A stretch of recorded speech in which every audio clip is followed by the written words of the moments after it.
La Finlande a récemment envisagé de rendre le travail optionnel. Les Finlandais pourraient avoir le choix d'exercer une activité professionnelle ou pas. Quoi? Et ceux qui décideraient de ne pas travailler recevraient un revenu qui pourrait aller jusqu'à 1000 € par mois. Quoi? Une initiative d'autant plus intéressante que plusieurs recherches montrent qu'à partir du moment où vous gagnez assez d'argent pour combler vos besoins basiques, le fait de gagner plus d'argent ne va pas automatiquement vous rendre plus heureux. T'as raison, ça doit être le truc le plus marrant qu'on puisse faire avec de l'argent. En fait, le bonheur tient plus à la façon dont vous dépensez votre argent qu'au nombre de zéros sur votre compte en banque. Notamment, si vous vous en servez uniquement pour accumuler des biens matériels, vous vous sentirez bien, voire même heureux, mais seulement provisoirement. Que ce soit le dernier iPhone qui vient de sortir, une babiole achetée au marché ou la maison dont vous rêvez depuis 20 ans, tôt ou tard, vous finirez par vous y habituer et ça ne vous procurera plus le même plaisir qu'au départ. C'est la faute à notre cerveau qui est programmé de façon à ne jamais être satisfait longtemps de ce qu'on possède.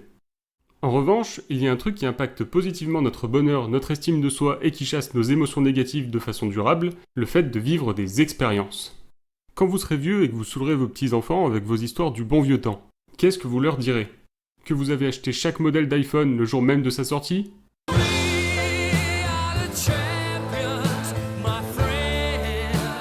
À mon avis, vous seriez plus fiers de leur raconter vos explorations en spéléo, la fois où vous êtes parti faire le tour de l'Europe à vélo, ou encore les manèges les plus flippants dans lesquels vous êtes monté.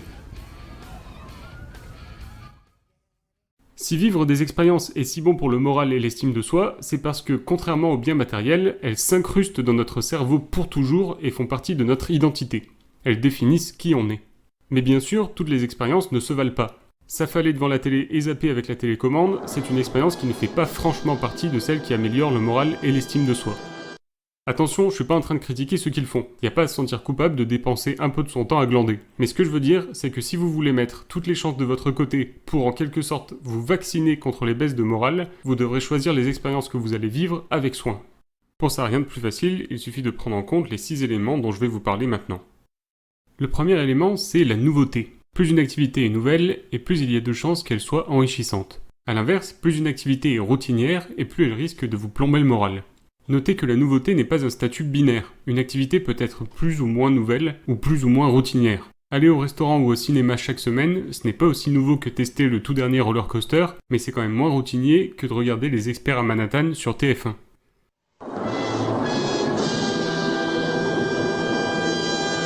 Donc, pour éviter les émotions négatives, sortez de la routine et essayez de vivre des expériences nouvelles. Alors, je dis ça complètement au hasard, mais pourquoi pas un blob jump par exemple?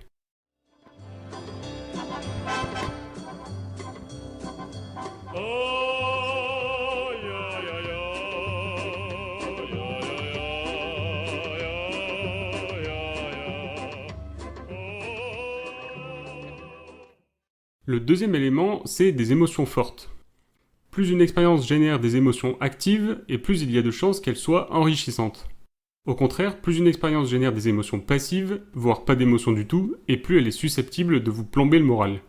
Notez qu'une émotion forte ne veut pas forcément dire positive. Faire un tour dans le Silver Star à Europa Park ou se prendre des nions dans la tronche pendant un combat de boxe, ça génère des émotions fortes, mais pas forcément vécues comme positives sur le moment. Et pourtant, c'est le genre d'expérience qui booste le moral et l'estime de soi.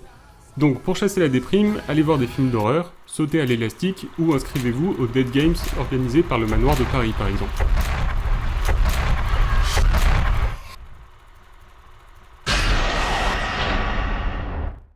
Le troisième élément, c'est le partage. Si vous partagez une expérience avec au moins une autre personne, il y a plus de chances qu'elle vous rende heureux que si vous la vivez en solitaire. Donc si vous regardez un film ou une série, tant qu'à faire, invitez des amis à la regarder avec vous. Enfin, sauf si c'est Lost. Parce que la fin est... comment dire... à chier. Le quatrième élément, vous le connaissez déjà parce qu'on n'arrête pas de vous rabâcher les oreilles avec, c'est l'activité physique.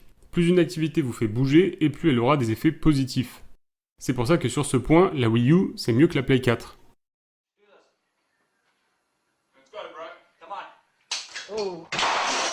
Le cinquième élément, c'est...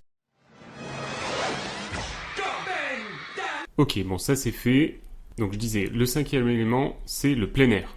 Si une activité se pratique en plein air, ou du moins à l'extérieur de chez vous, il y a plus de chances qu'elle soit positive pour votre morale. Donc si vous vous mettez au sport, ce sera meilleur pour vous de faire du roller, du rafting ou de la planche à voile que de faire du vélo d'appartement. Enfin, le sixième élément, c'est l'altruisme. Plus une action est altruiste, et plus elle sera positive pour votre morale et vos émotions. Au contraire, plus une activité est égoïste, et plus elle risque de générer des émotions négatives. Donc si vous êtes un homme politique, un trader ou un commercial qui essaye de vendre aux gens des trucs dont ils n'ont pas besoin pour avoir une meilleure prime à la fin du mois, non seulement vous énervez karma, mais en plus vous risquez de le payer un jour ou l'autre en estime de soi. Bref, si vous voulez vous sentir bien, engagez-vous pour une cause humanitaire ou pour la défense des animaux par exemple. Against the illegal operations of the Japanese whaling fleet in the Southern Ocean Whale Sanctuary. And for 12 years, the Japanese have been calling us outlaws and pirates and eco-terrorists for trying to stop them from killing whales. Ok, donc je résume. Plus une expérience est nouvelle, génère des émotions fortes et partagées, sportives, en plein air et altruistes, plus elle aura un effet positif sur votre humeur et plus vous serez vacciné contre les idées négatives. Au contraire, plus une activité est routinière, génère des émotions passives, solitaires, sédentaires, d'intérieur et égoïstes, moins elle sera bonne pour votre morale. Vous l'aurez compris, pour vous vacciner contre les émotions négatives, le stress, la déprime et compagnie, l'idée c'est d'organiser votre vie de façon à vivre le maximum d'expériences qui contiennent le maximum de ces éléments. Les expériences qui réunissent ces 6 éléments sont très rares. Les seuls que j'ai réussi à trouver sont sapeurs-pompiers volontaires et militants sur le Sea Shepherd. Mais si une expérience réunit déjà 3 ou 4 des facteurs dont j'ai parlé, comme un laser game ou une partie de loup-garou, c'est déjà un bon boost pour le moral. Et si elle en réunit 5, comme un saut en parachute par exemple, alors là c'est le jackpot. Parfois c'est un peu difficile de trouver des idées, alors je compte sur vous pour en poster dans les commentaires de la vidéo. Sachant que pour l'instant j'ai environ 10 spectateurs par semaine, je pense que d'ici 14 millions d'années, on aura une bonne liste. Pour conclure, surtout n'éliminez pas une idée sous prétexte que vous pensez que ça ne vous plaira pas. L'être humain est nul pour prédire l'émotion qu'il ressentira dans une situation future. Donc si vous renoncez sous prétexte que vous pensez ne pas aimer, vous risquez de passer à côté de quelque chose.